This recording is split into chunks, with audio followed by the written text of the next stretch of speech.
Welcome to Ask Dr. Change. I'm Dr. Linda Ackerman Anderson. I'm happy to have you join me today to explore how to seriously uplevel your leadership and consulting to transformational changes, all through conscious change leadership.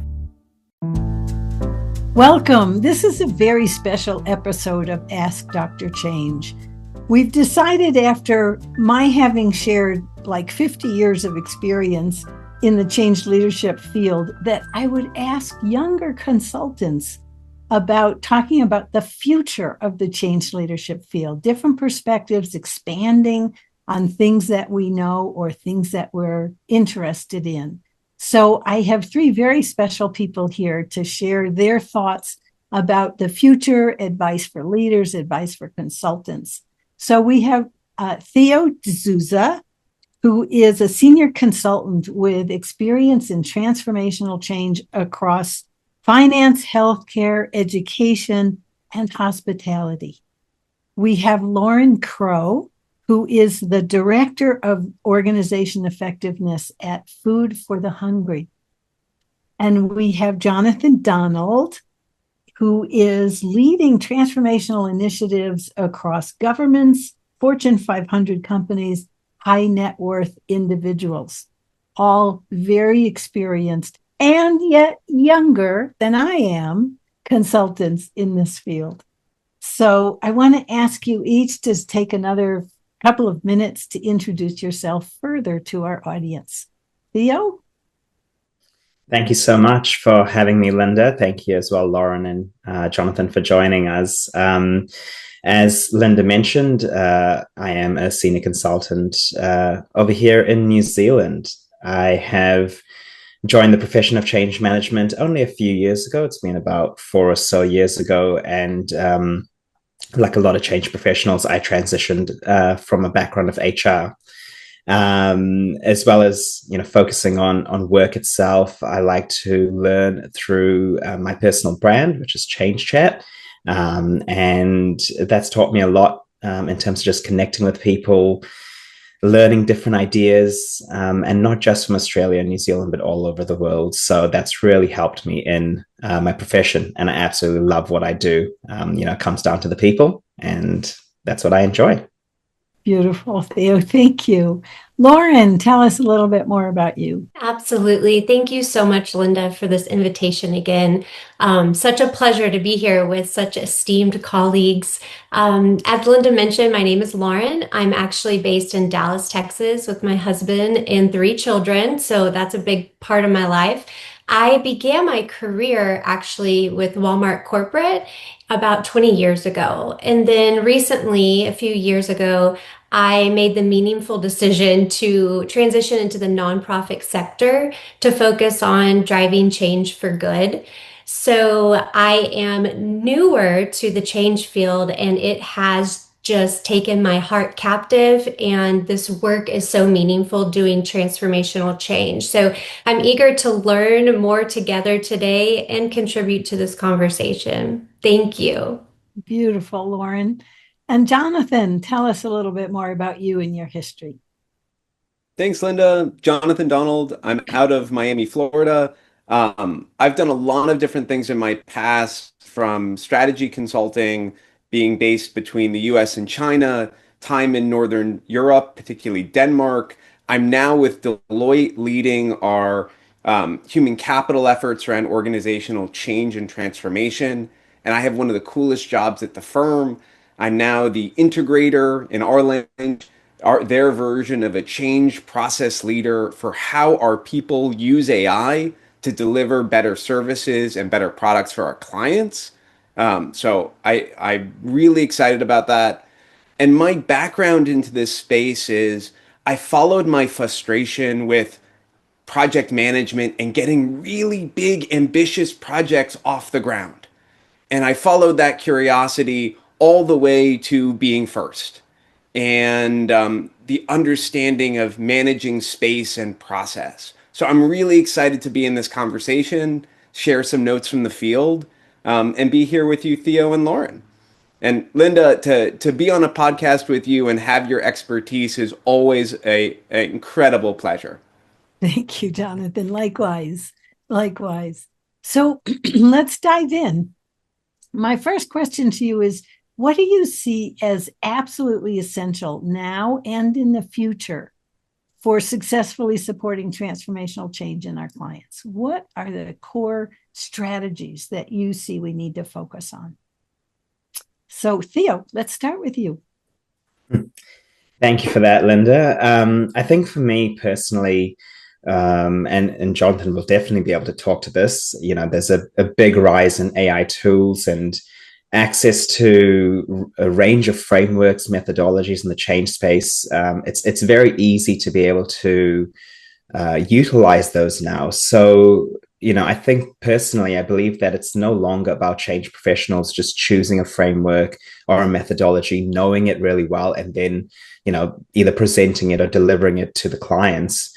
For me, I think it's about this human element and really doubling down on focusing on how we can support, the human side of it for any success of a change program. So looking at the engagement with the client, with the teams at all levels, people who are at the front line, understanding their user journeys, supporting their voice through co-creation, and really getting those plans that'll support them as an end user. I think that's definitely going to be the most important factor now more than ever. And if I just reflect on my own personal goals this year for me, I'm really looking at, what can human-centered design do? What can neuroscience do that actually helps me as a change professional learn and grow? So yeah, if it's for me, my key point would be, methodologies, frameworks, they definitely help us, they guide us, but it really will come down to doubling down on that human experience. Beautiful, beautiful, Theo. Thank you. Lauren, what would you like to add? Yes, Theo, to build upon that, I think in this profession, supporting our clients and our organizations through transformational change, it does go far beyond delivering a plan. It's easy to stick to our methodologies and offer our tools, but I think we need to make a few shifts. And one of those shifts is kind of shifting from being that consultant to being a true co-pilot. So instead of handing them a map and leaving, handing them a tool and leaving, it's actually about buckling up in the passenger seat with them, which can be very scary because you're navigating that turbulence together, which the journey does get tough. It's actually tougher than you think it will be. And so I've started to redefine what success looks like. And for me, it's how much are my clients or my organization owning this journey and not just following the advice that I give them. I think another shift that's important is really thinking about the organization as an ecosystem. So we're moving away from the typical like HR org charts and really focusing on the connections, the integrative processes between teams and the processes and the data. And so I think it's really important in order to thrive that we're looking at the conditions that surround the change. And I think that as we do that, we're looking at building incentives. Are structures set up that way? What does the governance look like? What are the communication flows look like? So really looking at things with an ecosystem lens has been really key for me in my own journey. I think lastly, something else that's a shift that I'm also trying to bring to the field and into the work I do is really focusing on building that internal capability. Like you said, Theo, that human-centered design, really focusing on the people. And so it's not just focusing on transferring, again, the tools or the discipline or the methodology, but it's also ensuring that our clients and our organizations have what they need in their foundation to build resilience, to build the muscle for transformational change long term. So I think there's a few shifts that would be profound in this field if we could kind of lean into those as change professionals. Beautiful, Lauren. Really, really important information. And so partnering with our clients and then also our orientation to how we support, how we lead, how we consult, leaving behind the goods so they can do it themselves. long beyond us, which for a lot of consultants is a very significant shift. We'll talk more about that. Jonathan, what would you like to add to the conversation? First, I agree with all of those points. I think they're fantastic. I love the ecosystem frame, Lauren, around how we respond to what's dynamic. Um, when I sit with where the change profession is and where I feel called to go and where I see bits of it going, the first is there's a broadening of the scope and the mission and the definition of what change is, right? Change comes from this background of sort of hybrid project management and support, and that assumes things start and stop. And I think that assumption doesn't reflect reality today. And so there's an art here of enlarging the realm of possibility for all the change professionals out there in the world around how do we help partner to unleash human value and potential. And there's many different ways to do that. I also want, Theo, there's something you said that really struck me around method, right? There's tools and methods out there. And the way I think about it is there's small M method and big M method. And small M method is my way, my approach, my framework. This is how I know you're going to deliver. Big M method is what is the art or orchestration of things that I can help you and critically the right people who need to be there in the process do so they own this change and transformation, right? I mean, if I could do anything in one thing that would change the game of the profession is I would get rid of the word management in change management, and I would call it change process, or governance. There's something powerful here about orchestration of that is both get your hands dirty with the stuff, but also recognize if I do it for you, right? How much do you own? So I don't just own the work, I own the process of you doing the work. The other key thing I think is happening because of speed, because of complexity, because of AI, we're talking about methods, and methods often refine a map. But it's really easy to get lost in a map if you've ever been hiking or if you've ever been sailing. Things move. And so what I think is really needed is some way of navigating what is happening in organization dynamically in real time to figure out where are we going, what's happening in the wake-up calls, and how does that inform our next steps. And that is both a discipline, an art, and there's great methodologies that support that, some from this very group. But the art is how do I take that method and combine it with my own human seeing to provide immense value as a navigation tool for an organization, trusting that whatever happens, we're going to make the best decision with what we know. And there's such a frame there that opens possibilities.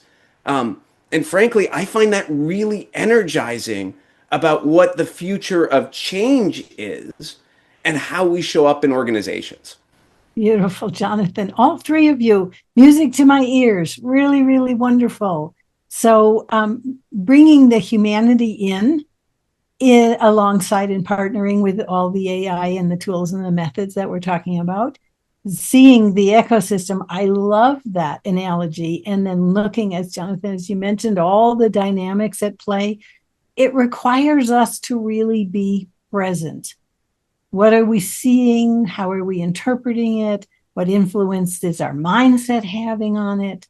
All really, really important. And Theo, again, bringing the humanity to the process, as you've shared, absolutely essential. Further comments, reflections on what each other has shared here?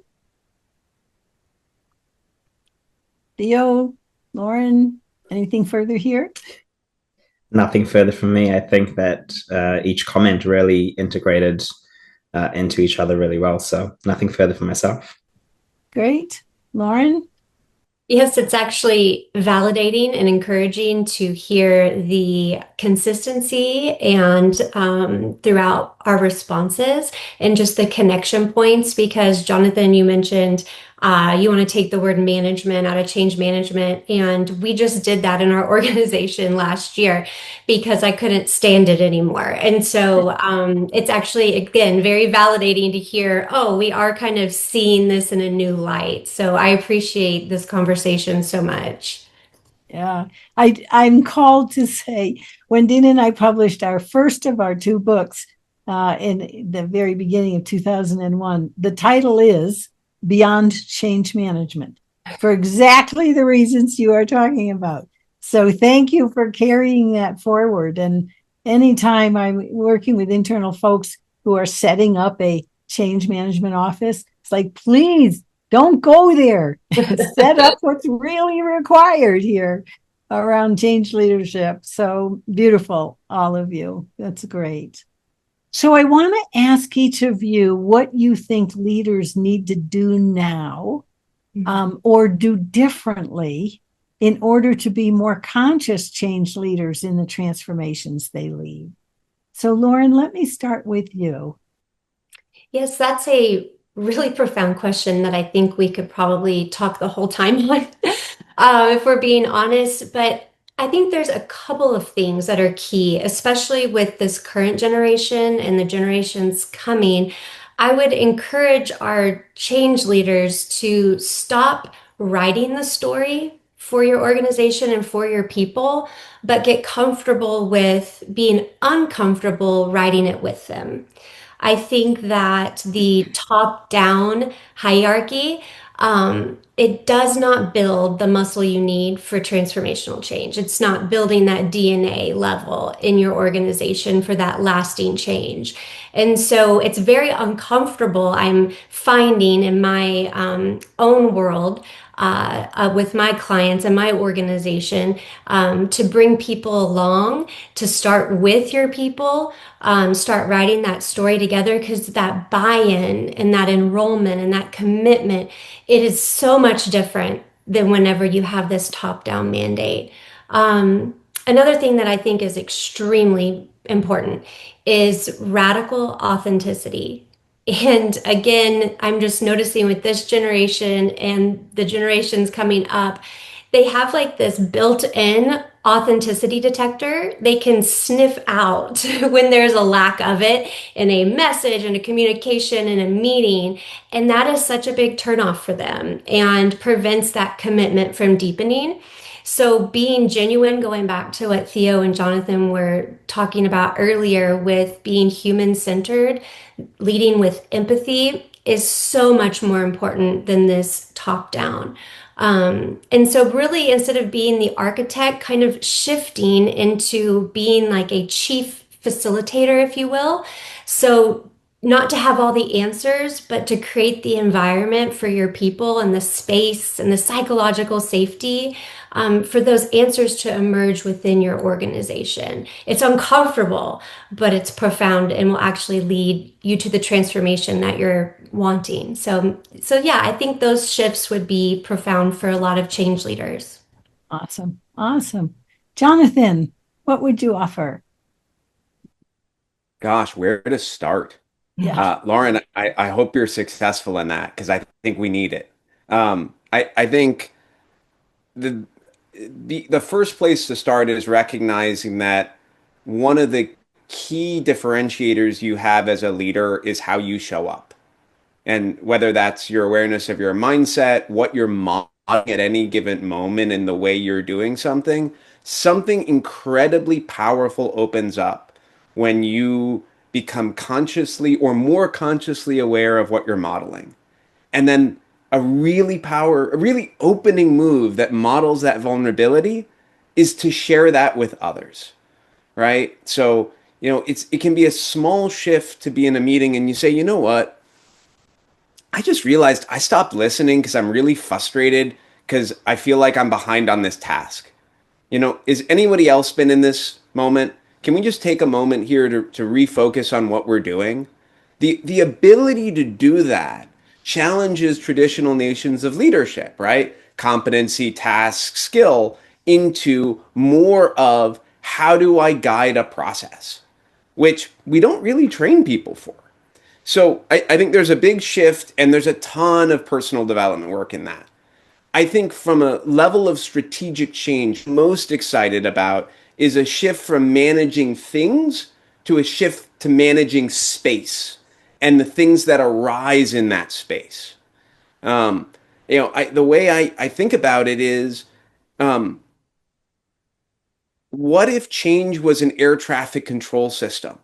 And you had air traffic controllers thinking about, we've got 7 planes to land, and they need to go to the benefits department, they need to go to finance, they need to go to payroll, and they all need to unload this cargo. But if they land too quickly or too heavy, we're going to hurt the people at these airports, which are our people. And the shift there is, how do I link projects together? You start to see systems and process over time.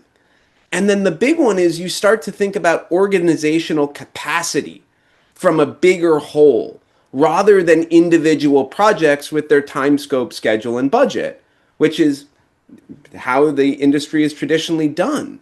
And now those may be more tactical shifts. They're all unlocked by a mindset shift, but they create so much more space for leaders to have impact and to unleash others to have that impact.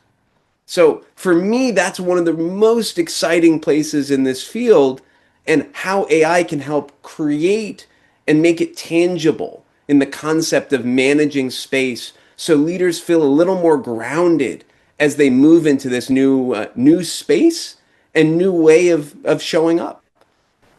Beautiful. It's interesting concept, Jonathan. Interesting concept. Creating space, holding the space, is seeing the space that's being filled or not being filled. Really wonderful applications of that. Theo. I think that Lauren and Jonathan have really said it all, to be honest. I love the fact that, Lauren, you talked about authenticity. I think that for me has always been a value I've held so close to myself. And you're 100% right. People, the generations that are coming through can really just see through that. And as soon as someone is not authentic, they lose all trust for that leader. And whatever comes next, it's hard to regain and build that trust, right? And that's exactly what Jonathan was talking about, leading with vulnerability. I mean, I'm sure we all know Brene Brown and her, Dare to Lead book. It's all in there. When you show vulnerability, you show that you're not a perfect leader. You don't know everything. That's what probably helps build that genuine trust. So, when I thought about this question, you guys have already said it, but for me, it's the leaders just need to be more aware about themselves. Like you said, Jonathan, it's about the awareness of their mindset, how they're showing up, not only about awareness of their people and what their people are going through, because no doubt, this year and the years to come, there's going to be drastic change, how people interact with each other, how people interact with their work. It's going to drastically change. So my personal thing is about, how do leaders not only see how their people are doing, but reflecting on themselves? How are they actually experiencing that change for themselves? How are they thinking about each of their own actions, whether they're, actually successfully going through that change themselves? Because if they're not succeeding, they don't have the ability to support their people through it. So, it's all about that. I go back to that same comment before about the human experience. But in this situation, I think just being more in tune to the influx of change that is going to come, and giving themselves that time and space alone to think about what is their personal experience. And once they're in a better place, then they can actually go out there and support the rest of their teams. Yeah, beautiful, Theo. Your comments have triggered in me the whole notion that transformation is so emergent. It's not a project plan that can be mapped to a time frame and a strict budget, in a strict scope. It's just not the nature of transformation.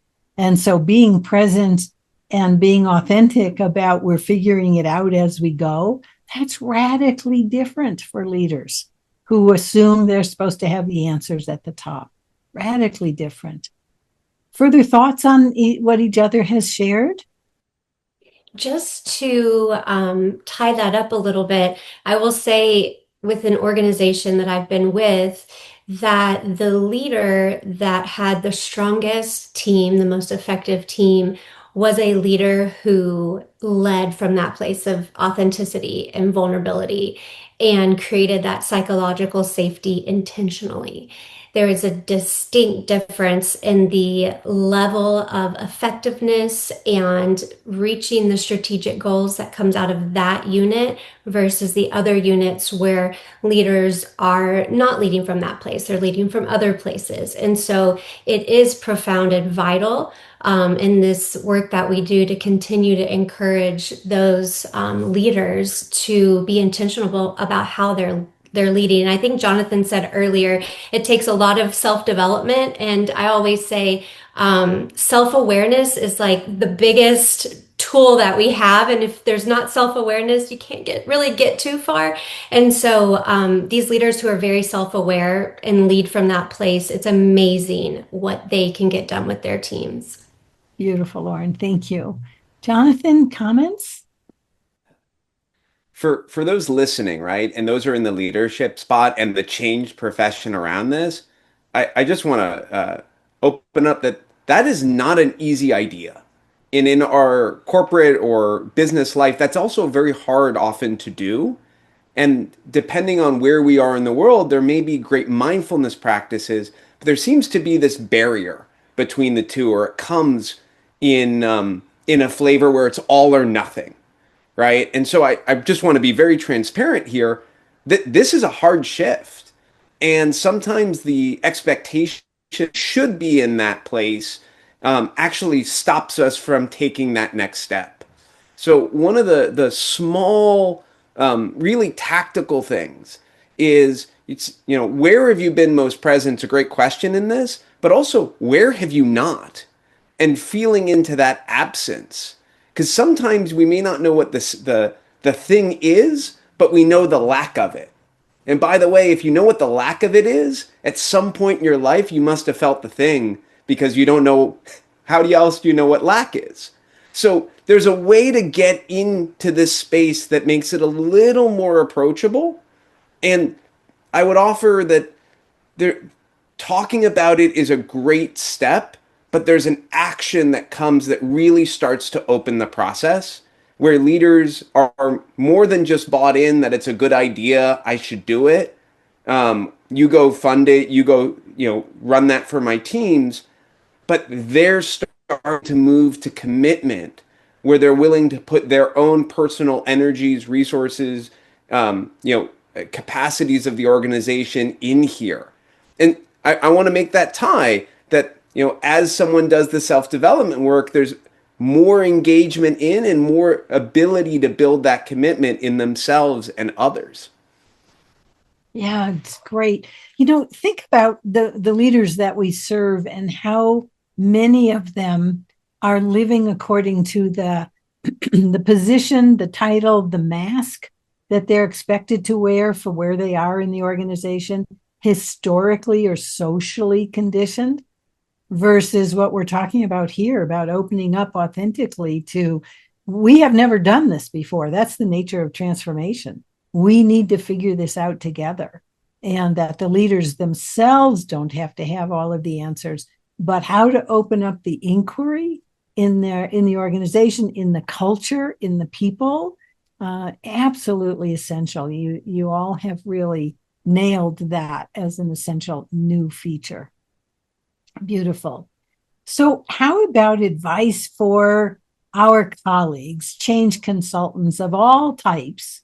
What advice would you give change consultants to have much greater impact on adoption and sustainable results? So, Jonathan, let's start with you. God, that could be a podcast in and of itself, Linda. I know, it's true. If I'm thinking about notes from the field, right? One is I would actually say trust your frustration. If there's something that's frustrating you, that as a change professional, it's usually, in my experience, because we're somewhere in the process that we think we shouldn't be or we should. And there's a moment there to say, well, what am I frustrated about? What is that telling me? And consciously, what can I do about it now that I'm here? And it might just be to say, God, I can't believe we're back here, or I thought we were further along, because that opens the space, right? Like if you were doing a construction project, you wouldn't build on bad foundations, right? When we do change projects, we're building on so many different fallen or hidden change projects. We don't even know where the ground is some of the time. So just owning that, I think, is really powerful. Um, the other one that I use every day, and I use it personally, I use it professionally, is this idea around engagement being a noun and a verb. Engagement, I think, is the second most misunderstood phrase in change, besides transformation, of course. And engagement is, to some, it's a conversation, for some, it's a session. But when you understand it as a verb and a noun at the same time, you are able to always take a productive action. When you're having a meeting and a conversation with someone and you're giving them information, the best result from having an informational conversation is thank you for the information. It's not, I understand the implications, I'm generating questions. I see it, I see how this is going to make a difference for me, my business, my team. But the shift to get there might just be, hey, what's your reaction to all of this? Or, I know you don't have a decision here, but if you were going to advise the decision maker, what would it be?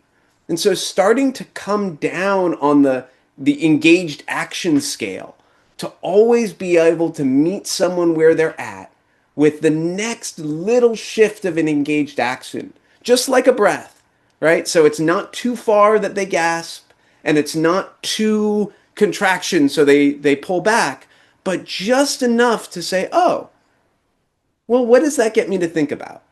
I think there's a huge amount of insight, both for an organization and us and ourselves in that idea. And I use it every day. Awesome. Beautiful, Jonathan. Thank you. Really important. Theo, what are your thoughts? Yeah, it is a really great question. And like Jonathan said, you can talk about this to the nth degree. If I'm to reflect on it and probably just share one of my personal experiences, and this is what I think can really add, value for change consultants. It's to be able to demonstrate the value of change management, not just through words, but through actions. I think sometimes, as consultants, we can get a bit sidetracked or distracted by the documents and the presentations and making it not necessarily look pretty, but you know what I mean. You fall down this trap of you get these ideas and you really like to generate it and you show. And yes, 100%, it does add value because you want to take people through that journey, especially organizations that may not necessarily have that much change experience. You want to lay those foundations. However, I think what's really important is being able to, through actions, demonstrate that value of change management. Organizations that may not have as much experience, they're really looking for what is that tangible outcome. We've paid consultants to do change work. Show me where that outcome is. And sometimes they do get tunnel vision into you've produced these comms, you've produced this training. That's all well and good, but as we know, that's not all what change management is about. So how do we translate the value of some of the other key activities that we're doing? How do we present that intangible work in a tangible way? So I always think about, measurable outcomes and creating that story in a different light. How can we show that with, the people that we're engaging with, and the leadership? How do we show things like, are our people actually coming back? Are they engaging with the project? What is our sick leave like during a project? Do we see an increase in that? Thinking about these different ways to show and measure whether our people are actually engaged during that change project, it kind of translates a lot of that intangible work into a more meaningful and tangible way. So my one key advice is 100%, do the presentation, build the foundation, but try and figure out other ways to show that what we're doing in the background, which is 80 to 90% of our work, is actually translating into meaningful activity. It's really, really important. And again, also music to my ears. So often, and this is really important for us change consultants, whether we're internal and branded a certain way or external trying to sell our services, people often say, or leaders will say, so what is it that you do? Well, I build communications. I have lots of tools to tell you where you're at any certain point. I will help facilitate meetings and get some decisions made. It's like the things that we do as opposed to the value that we add. Yeah. And so what's the so what about a communication plan? What's the so what about offering training? And so what is the actual, right to the heart of what you said, Thea, what is the actual value that the organization will experience by going through these experiences or these services? The alignment, the understanding, the buy-in, the enthusiasm, the ability to course correct without damage. Those are valuable insights to reframe. So I encourage us change consultants to think about how we brand ourselves. It's not all about the list of services you provide. It's about the value you provide. So right on, Theo, really important. Lauren, additional thoughts for change consultants? Yes, I mean, Jonathan and Theo really covered great ground, and I couldn't agree more. I think one thing that I'll just surface here that for me personally in my professional journey that has helped me to have more of a impact on the change process and our transformation journey is not forgetting to look inward myself. This journey, this field, don't give up. It's tough, right? It's a tough field to be in. And I think we can get so entrenched in the work that we forget to pause and look inward ourselves. What are we asking our leaders to do? Are we doing that too? Are we modeling it? So whenever you have those rhythms of reflection, it allows me at least to surface things that maybe I am also not bringing to my work. And whenever I do that, there's these nuggets that I'm then able to employ with my leaders, so that I'm modeling these things that I'm asking them to do for their teams, right? So we don't forget to also take stock and inventory of where we are in this journey of this profession. Because for me, working in nonprofit, we're working on meaningful change, and change is never going to go away. It's constant, just like we were talking earlier with AI. And so it's important that we're also taking stock and inventory and working on ourselves in order to be sustainable in this process and to be able to continue in this profession. So I think that's really important. And the last thing that I'll say is don't be scared to get in the trenches. Just like Theo and Jonathan were saying, it's more than deliverables. It's more than the good work that we produce, those outcomes, but it's really important to build trust with those that you are advising and consulting and leading and working with. And to do that, the best is for them to see you in the trenches with them, not doing the work for them, but being that trusted advisor, if you will, to give them what they need to feel empowered and to build the things in the organization, culture, the mindsets and the behaviors that's actually going to produce the sustainable results over time. So that's what I would offer, because Theo and Jonathan really covered it so well. Beautiful, Lauren. Thank you. Jonathan, I can't imagine you don't have things you want to say about personal development to be able to do this work. Your thoughts?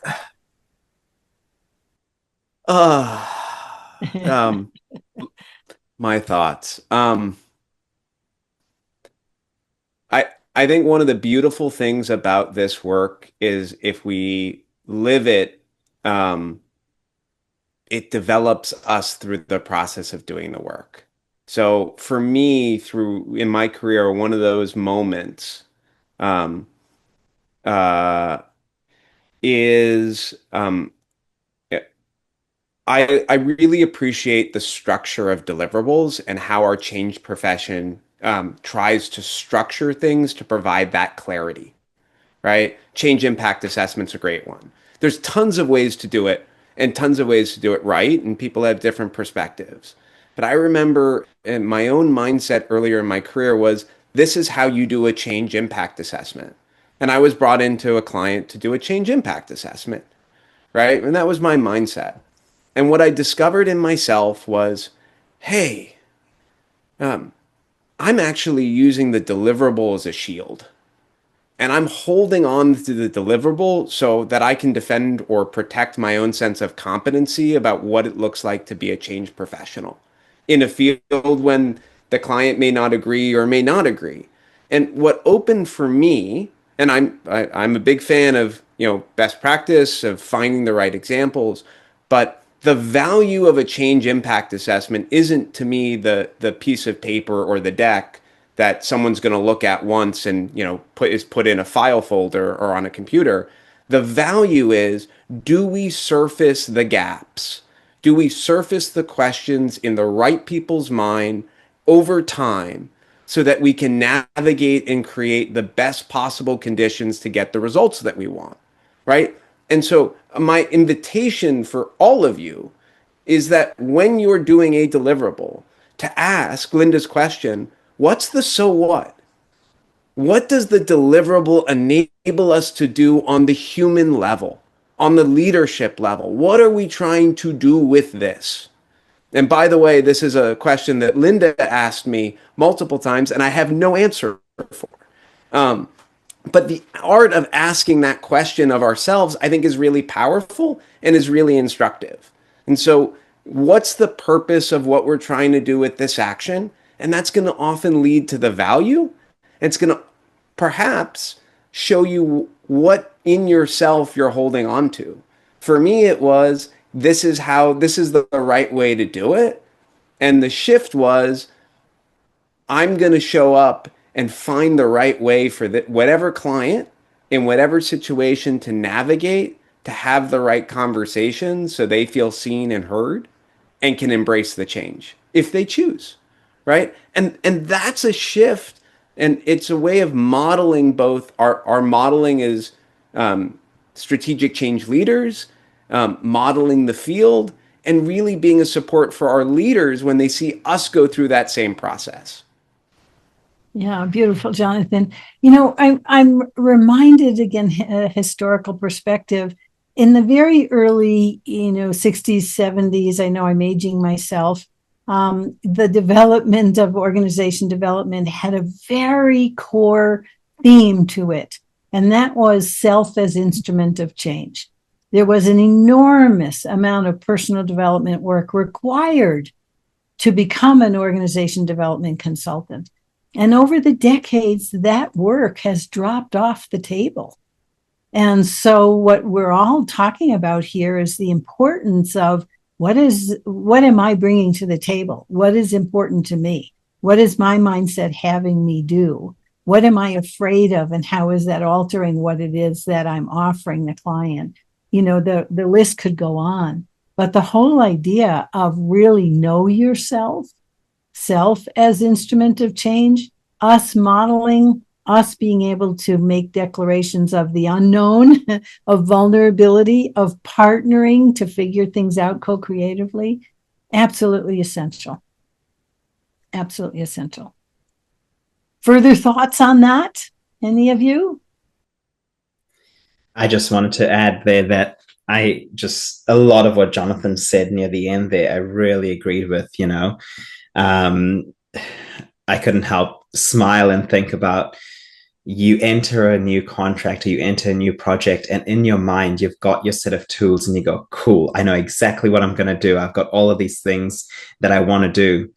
But are they all required? Are they all needed Are you doing them just because you're doing it as a tick box exercise, or you may know that it worked for, previous client A, project B, but the next client is completely different. And you may not even need to do all of those things, because what happens when you do them? Are they going anywhere? Are they being used by anyone? Is it something that you have done in the background and you go, cool, I'm happy with this. It looks all pretty, but what's the value there? So when you talked about that, Jonathan, and I know, Linda, you mentioned that before, just it really hit home for me personally, just shifting between two clients quite recently. I thought about a lot of things that I could do, but then I stood back and went, well, is this actually going to add any value to the client? Whether I do it today or not do it today, are they going to experience any difference from the outcome? And that was just an amazing thing to realize, that yes, there is best practice. Yes, you want to do all of these things, but if the client is not going to get the value out of it, what's the point, right? You got to do what you need to do for the clients, for the end users. So I just really like that point, Jonathan. You would have seen me continuously nodding my head, because in my mind I was like, yeah, I 100% agree with this. They are really important. And, for external consultants thinking about selling engagements with your clients, thinking about, well, I could do all these things and look how much bigger the scope of the work would be and how much more money I would make, versus this very different paradigm, which is, what does the client actually need of me? And how do I frame my services so that they're tailored to what the client needs, as opposed to all this stuff that's going to make me a whole lot of money.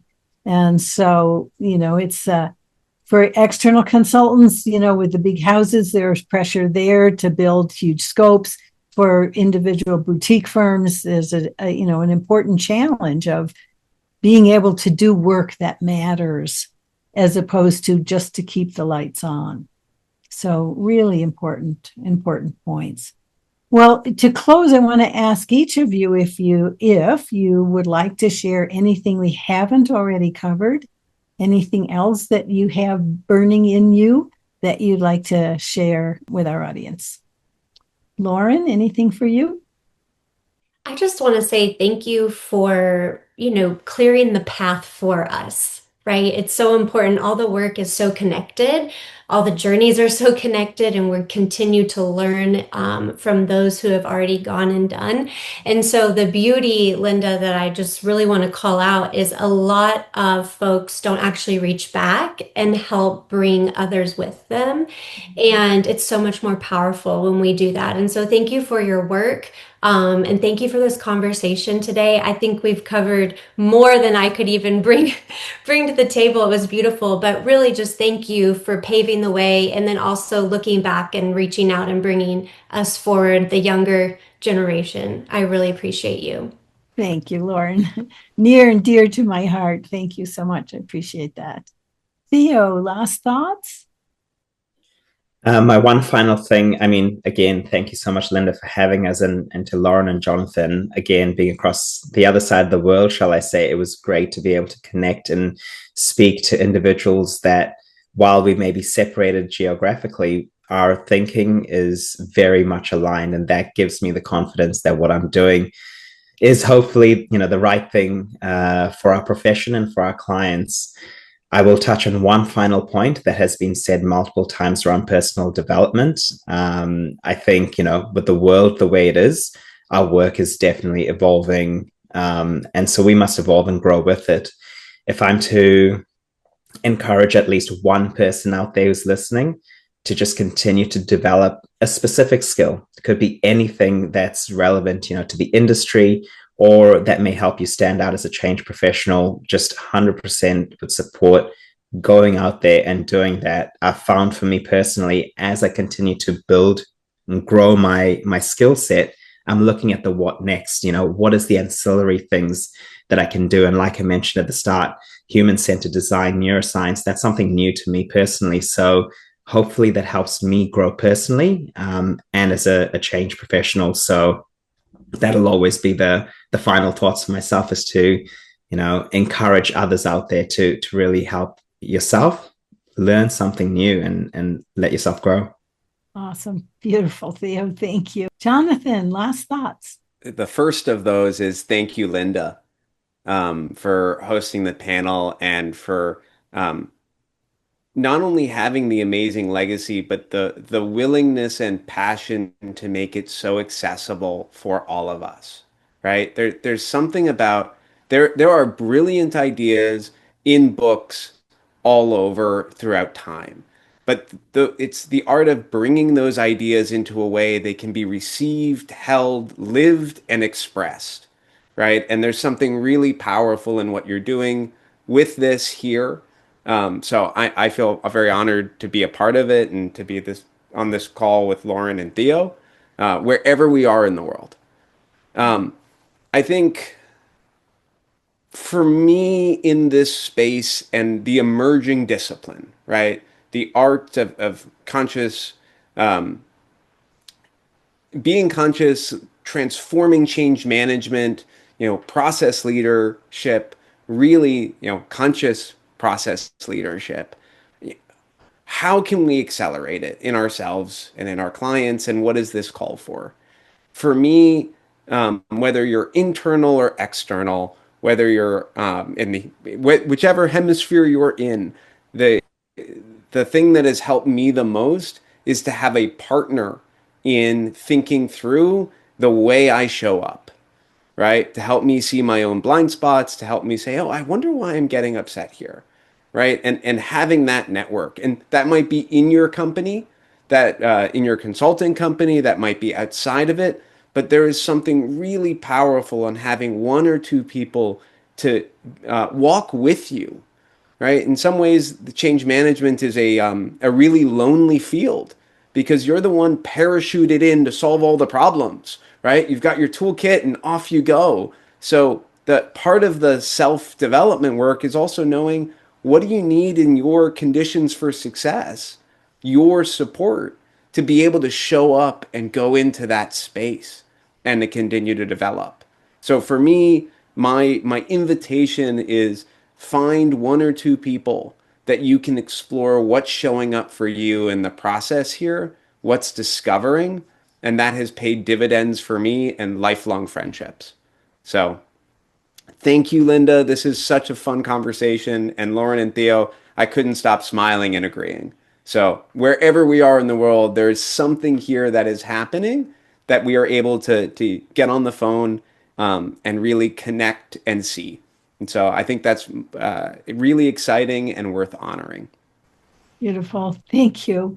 Thanks, Jonathan. Thank you, Theo, and thank you, Lauren. I'm touched. I'm honored. It's absolutely thrilling to hear from each of you and what you're focusing on as the field moves forward to a whole, you're already in the next generation, but generations beyond you, that you're influencing the kind of change leadership that this world needs desperately now more than ever. So deep appreciation for you spending this time with me. I feel confident, I feel ecstatic that you all are carrying the world forward. So I really appreciate the time. Thank you so much. Thanks for spending some time with me today. I hope you gained some valuable insights for your work. Please send me your questions and challenges by going to askdrchange.com.